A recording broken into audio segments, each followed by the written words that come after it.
किसी राज्य में एक दयालु राजा राज्य किया करता था।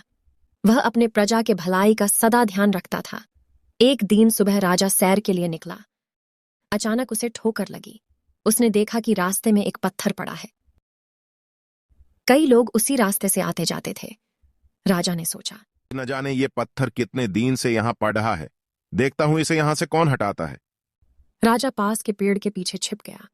थोड़ी देर एक बाद ग्वाला डिब्बे में दूध लिए उधर से निकला। उसने पत्थर नहीं देखा और ठोकर खाकर गिर पड़ा। ग्वाले के घुटने पर चोट लगी और सारा दूध बह गया। वह बहुत मुश्किल से उठा और बड़बड़ाते हुए बोला, रास्ते में इतना बड़ा पत्थर पड़ा हुआ है और कोई इसे हटाता नहीं। मेरा इतना दूध बह गया। ग्वाले लंगट ढाते हुए अपने घर चला गया। उसने भी पत्थर नहीं हटाया।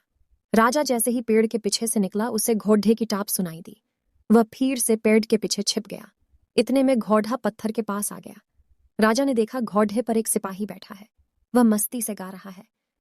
अचानक घोड़े को पत्थर से ठोकर लगी। घोड़ा हटा, सिपाही गिरते गिरते बचा।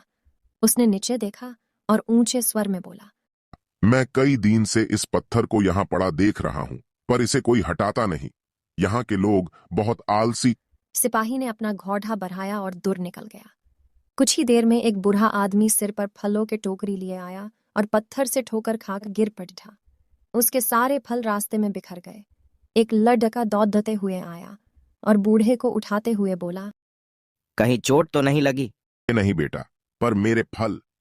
आप यही रुकिए, मैं अभी फल उठाकर टोकरी में रख देता हूँ।